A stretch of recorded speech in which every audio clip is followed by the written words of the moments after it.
Sí, algo comentamos aquí en off con el panel al que le voy a dar la bienvenida a esta hora. La doctora Gloria Montenegro, exministra de la Mujer, nos acompaña.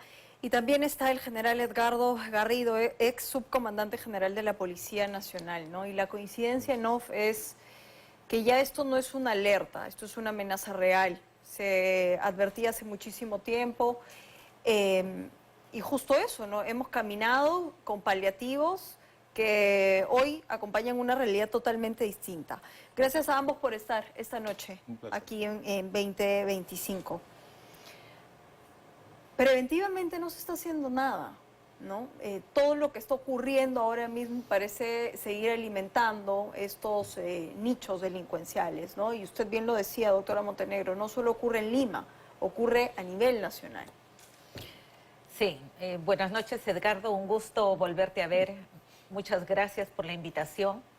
Este es un problema muy complejo, no complicado, complejo, porque tiene que ver con la familia, tiene que ver con el entorno del adolescente, tiene que ver con educación, tiene que ver con salud mental, tiene que ver con gobiernos locales y los programas que tienen las casas de la juventud, tiene que ver con parques, con jardines, con deporte, como tú has dicho. Lo principal y en lo que debemos centrar el 80% de las estrategias es en la parte preventiva.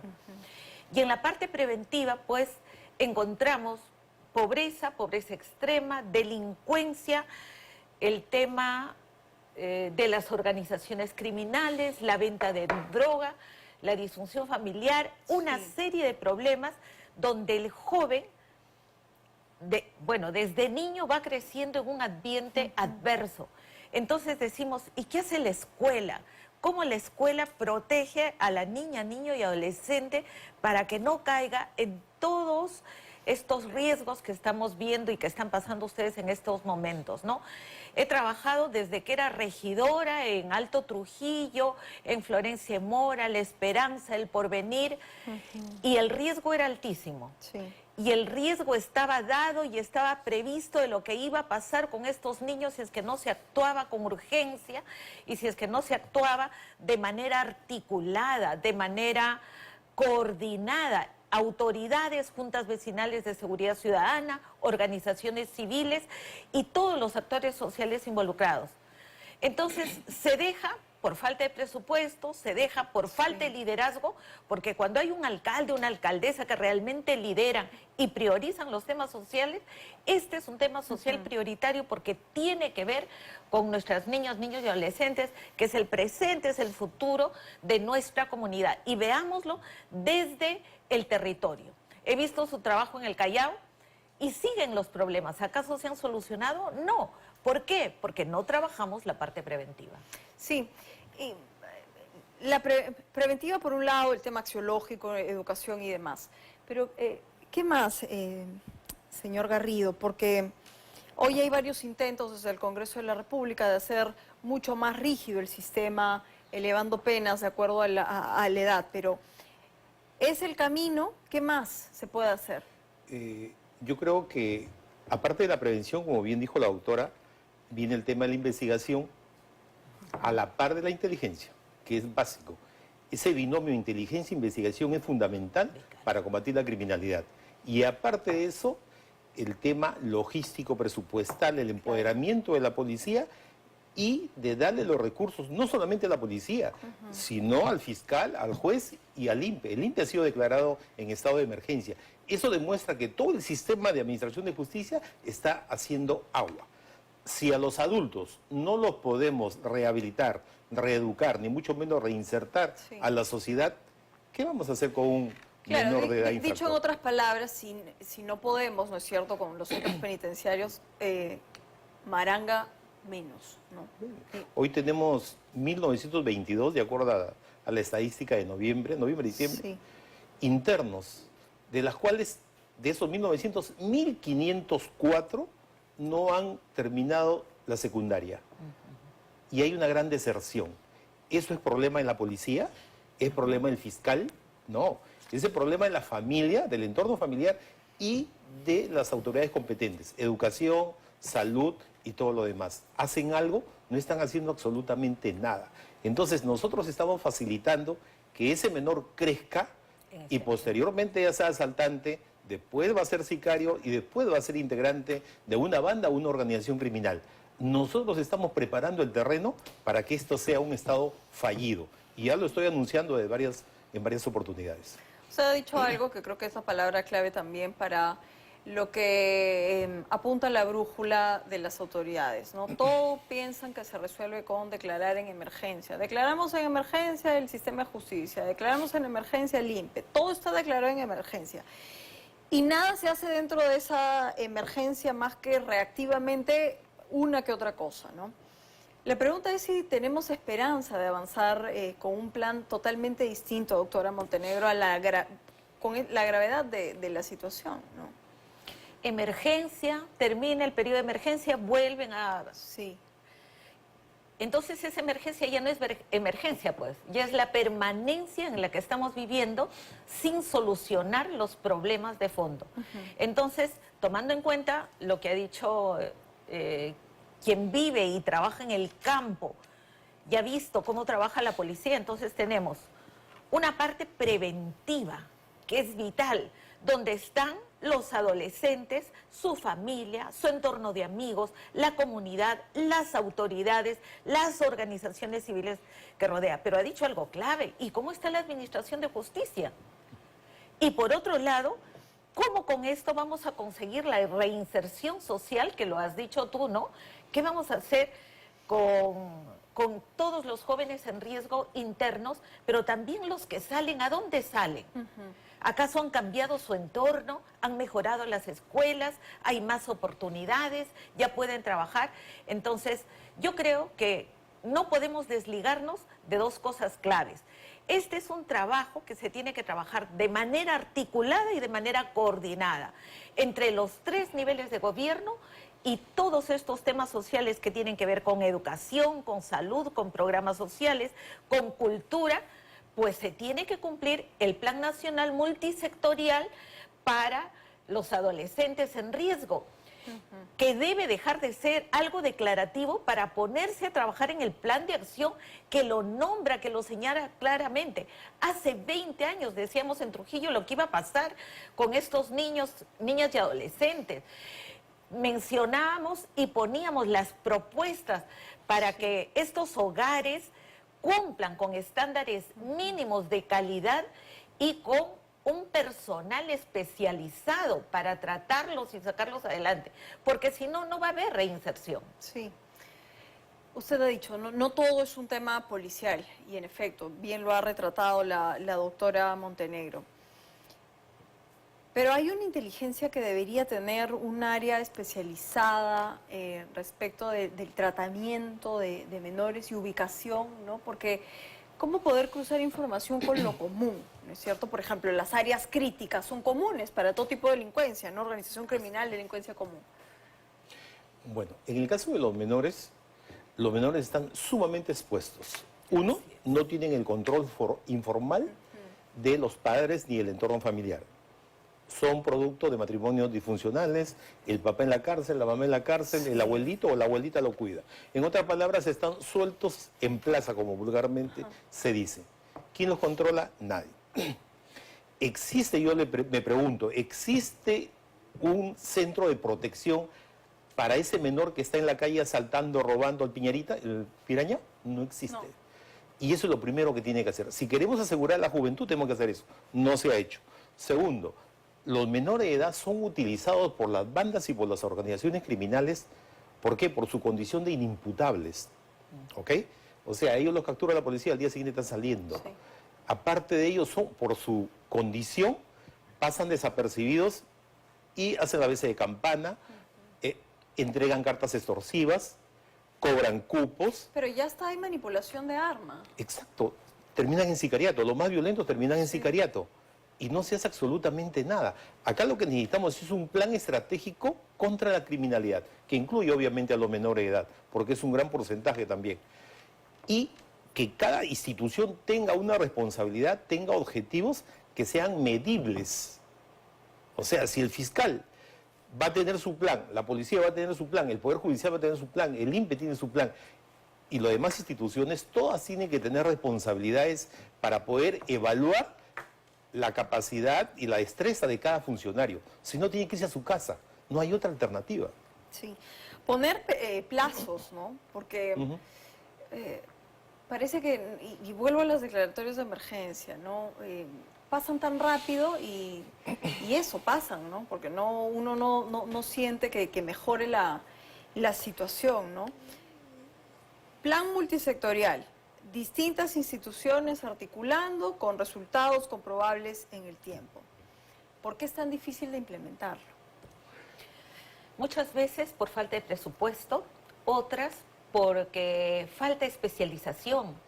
Entra un ministro y entra con gente nueva y los técnicos que han visto el plan desde la creación Pierde continuidad. Pierde continuidad. Por otro lado, cuando los objetivos son claros, las metas son claras, como tú dices, medibles y como mencionas, con resultados en el tiempo. Pero si no hay esa continuidad de técnicos especializados, si no hay recursos necesarios y si desde cada territorio las autoridades locales no se comprometen, porque no veamos solo Lima, o sea, acá hay 1.900, a nivel nacional sobrepasan los 5.000, pero la desatención y la falta de presupuestos es más en provincias fuera de Lima, en donde el policía te contesta que no tiene combustible para hacer seguimiento a la medida de protección del adolescente, en donde no hay cómo visitar porque en esos cerros no suben las motos ni los carros, entonces un poquito de sacrificio no quieren. Las escuelas que no son capaces de hacer seguimiento, ¿cuánto tiempo el adolescente está faltando? ¿Cuántas visitas se tiene que hacer? Así como nos hablaba del tutor policial, oye, las escuelas tienen que tener las tutorías de manera permanente y los psicólogos en los colegios ¿hasta cuándo? ¿No? Entonces Pero hay uno cada cuánto, ¿no? Sí. Imagínense. Yo concluyo de que lo que falta es decisión política. totalmente. Recursos tengo mis dudas. ¿Por qué? Porque si revisamos las reservas netas internacionales, el Estado tiene más de 82.000 millones de dólares guardados en los bancos y en bonos y en oro. No puede sacar unos cuantos miles de millones para invertir en seguridad. En seguridad no se gasta, se invierte porque es el futuro del país. Si tenemos inversión, tenemos trabajo. Si tenemos seguridad, viene la inversión, tenemos recursos. Y las autoridades locales que han cerrado su año y no han invertido ni siquiera el Devuelven 60% plata. del presupuesto. Exacto. Y si tú ves los temas sociales, ni siquiera han tocado ese presupuesto. Es cierto. Y más grave, ¿no? Más grave, porque, por ejemplo, ¿qué hacen las demunas? ¿No? La Defensoría Municipal para Niñas, Niños y Adolescentes, que tienen que tenerlos registrados, tienen que visitarlos, tienen que ver si ya tienen sus programas sociales, la base legal que los acompaña les da facultades para hacerlo. Entonces necesitamos autoridades locales y regionales que no vean pistas y veredas y obras de cemento donde reciben su diezmo versus los temas sociales que son prioritarios para el desarrollo del país. Bueno, hay mucho más que decir, ¿no? Justo hoy SINADEF ha actualizado una cifra, son más de 60 homicidios también que se han registrado solo en enero, ¿no? Si hay un número que el ministro tiene que ver, ¿no es cierto?, es este. Vamos a ir a una pausa, vamos a regresar con más porque, como lo decíamos también al inicio, ¿no? Se complica más la situación porque hay hartazgo, hay preocupación. No es suficiente lo que se está haciendo con un rubro tan importante como el de transporte, acechado todos los días, ¿no es cierto?, por los extorsionadores. Así que con eso regresamos, no se muevan. El sector transporte es otro de los sectores, bueno, ya ninguno se escapa de la inseguridad, ¿no? Donde hay intento de trabajar, hay al acecho 20 ya delincuentes. Y el transporte está siendo golpeado hace mucho. De hecho, se han realizado varias movilizaciones, ustedes recordarán, en aras de la derogatoria de una ley pro crimen y además en que se hagan cosas distintas, ¿no? Que se garantice la vida tanto de usuarios como de choferes. Y bueno, en Ate se produjo un nuevo atentado, ¿no es cierto? Hace unos minutos también se produjo uno en San Juan de Miraflores, razón por la cual nuevamente los transportistas están anunciando una próxima movilización. Vamos a seguir comentando esto con el panel de esta noche, pero tenemos justamente lo que ha dicho Martín Ojeda, ¿no es cierto?, que es uno de los representantes del sector transporte. ¿Qué ha dicho? ¿Quiénes además? Porque hay varios, ¿no es cierto?, grupos dentro del mismo sector, ¿quiénes se plegarían a este paro? Escuchemos. Abandonados, decepcionados, ultrajados, violados. No tenemos el apoyo de nadie. En los últimos 25 días han habido cerca de 8 atentados, los cuales se han repetido en unas empresas hasta 2 veces por empresa. Y han sido vulneradas cerca de 5 empresas. Inclusive hay un conductor fallecido. Y han habido cerca de 7 heridos en total. Si la policía, en este caso el ministro de Interior, no puede con un tema focalizado, no va a poder con nada, pues. Están evaluando entre el miércoles y jueves de la próxima semana hacer una paralización. Pero solas son las empresas, que son cerca de 20 empresas, que embarcan y desembarcan en Huaycán. En la zona de Huaycán es evidente la alianza que hay del transporte ilegal y los extorsionadores. Sabemos por fuentes internas que ellos han venido pagando cupos en los últimos 7 meses a este tipo de servicios, de extorsiones, y estos ya han volteado su mano hacia el transporte formal, ¿no? En el transporte urbano lo que no se quejan es porque están pagando, y cada vez se quejan menos porque están pagando más.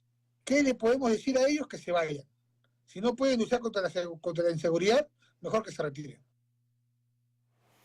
Bueno, a esta hora tenemos un enlace en vivo con nuestro compañero Bruno Rondón con los detalles de lo que ha ocurrido lamentablemente en San Juan de Miraflores. ¿Exactamente dónde, Bruno? Adelante, buenas noches. Muy buenas noches, Claudia. Efectivamente, tal como mencionas, lamentable lo que ha sucedido hace tan solo unos instantes, alrededor de las 9:30, 9:40 de la noche, aquí en la cuadra 2 de la calle Los Lirios, en el distrito de San Juan de Miraflores.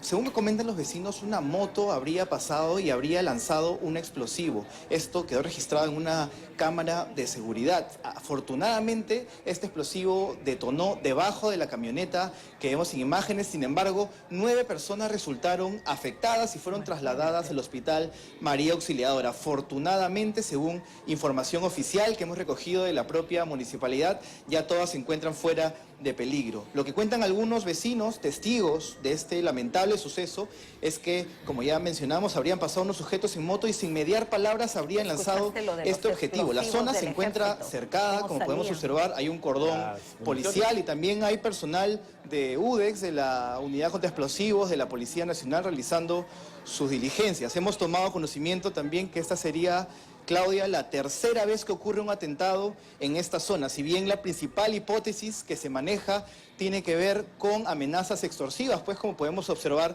en imágenes, aquí se encuentran bastantes hostales, tiendas comerciales, incluso una notaría que ya había sido víctima de un episodio, de un atentado similar hace tan solo unos meses, en noviembre de 2024. Otro elemento que comentan los vecinos es que en esta zona se ejerce la prostitución, así que tampoco se puede descartar la hipótesis de que eso se trate de una disputa entre mafias criminales para obtener el dominio de este territorio. Esta es la información que hemos podido recoger hasta el momento, Claudia.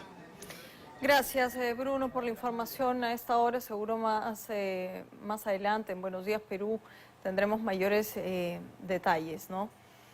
Uno sale a caminar, uno se sienta en un restaurante, uno trabaja en una botica, pone un pequeño negocio.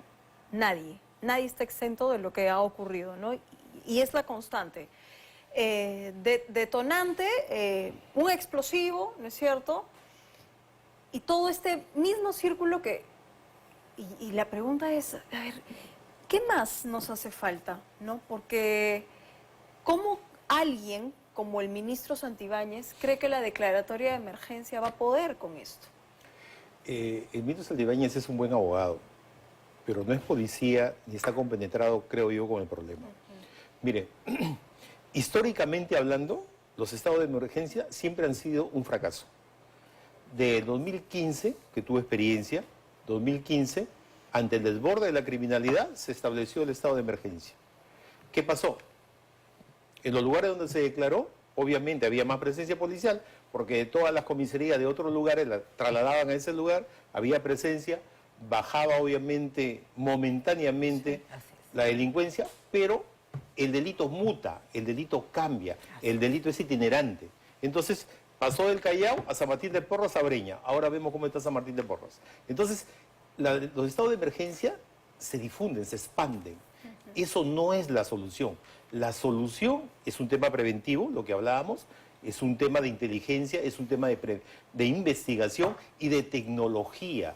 No tenemos tecnología actualmente, nada de nada, 0 balas. Eso es lo que está pasando. Sí. Doctora Montenegro, vamos a ver la gráfica de lo que comentábamos antes de ir a pausa, ¿no? Que es justamente la cifra de ahí está, de homicidios, ¿no es cierto?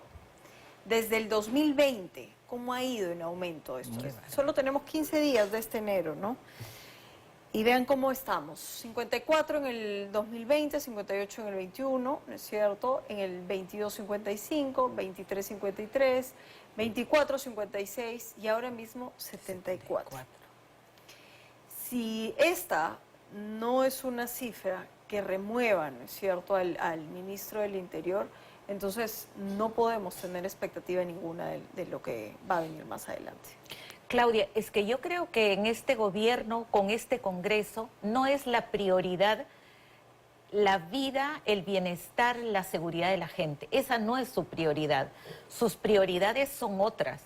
Mira cuánto daño, por ejemplo, hace el haber sacado la detención preliminar como una herramienta para la Fiscalía. Y todo lo que ha pasado para que ahora la observen, vaya al Congreso y de repente no tengamos noticias hasta marzo. Pero hay algo mucho más grave de todo eso, que esta crisis social, esta crisis política está invadida por la crisis moral, ¿no? O sea, acá no importa nada. Hablábamos de cómo salen municiones del ejército, salen granadas de acá, exportan armas, muchos delincuentes dicen de dónde provienen las armas con las que asaltan, los niños, adolescentes preparándose en escuelas con una variedad de armas que de dónde salen, ¿no? Primer factor. Segundo factor, mira el incremento de asesinatos que perjudican de manera diferenciada a la mujer, porque son hogares en donde la mujer tendrá que salir a trabajar el doble, donde los niños se ven afectados y crecen en un ambiente que no es sano. Por lo tanto, ¿dónde está el interés superior del niño, la familia que lo protege, la escuela que lo protege, la sociedad que lo protege? Como garantistas en el papel nada más. Así es. Porque encima acabamos de ver, iniciando el año, cuántos feminicidios y cuántas tentativas de feminicidios y cuántas violaciones a niñas. Y sin embargo, no escucho en el gabinete una sola palabra al respecto, ¿no? Entonces, yo creo que es momento del empoderamiento ciudadano, ciudadanía en acción, pero también un llamado a la empresa privada. La empresa privada, en su diferente magnitud, como los transportistas, porque hay los transportistas, los bodegueros, los que tienen peluquerías, oye, la organización es vital.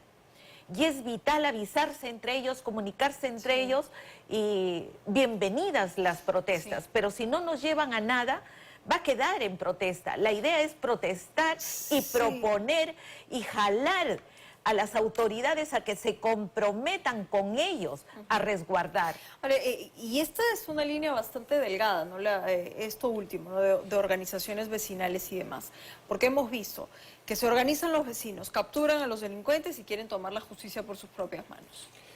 Ese es producto de la incapacidad del gobierno y del sistema de administración de justicia peruano para poder administrar justicia. Los 34 aproximadamente millones de peruanos lo que quieren es vivir en paz, tener una justicia que sea efectiva, célere, y regresar a su casa y disfrutar de su trabajo. Eso actualmente no lo pueden hacer. No lo pueden hacer. Entonces hay una frustración. Y si va a la policía, no lo atiende o la atienden mal, el fiscal le da libertad al delincuente y el juez comienza a dirigir su audiencia desde un taxi, Imagínense. Entonces no creen en el sistema de administración de justicia y optan por la justicia a propia mano. Pregunta frente al momento, ¿no? Porque esto también responde a tomar una decisión política, ¿no es cierto? ¿Deberían renunciar el ministro Santibáñez? Yo creo que ya el Congreso debería haberlo censurado. Lamentablemente fue protegido por el fujimorismo, hay otros que salen a decir que la inestabilidad, cuando hay gente que realmente tiene mucha experiencia en temas de criminalidad y obviamente se le tiene que dar todas las herramientas del caso. Sí. Pero yo creo que el tema de investigación, el tema de la organización con tecnología es vital y es fundamental. En cada comisaría hay un mapa de la criminalidad y ese mapa, como bien lo dijo, es dinámico y eso tiene que tener un seguimiento las 24 horas y en ese sentido yo creo que falta muchísimo por hacer. Sí. Ya hay gente que trabaja muy bien en la policía, pero hay gente también que no lo hace. ¿Es momento de renunciar al ministro? Él lo mencionó. Si analizamos por qué sucedió el estado de emergencia, fue porque había sicariato y porque había extorsión. Sí.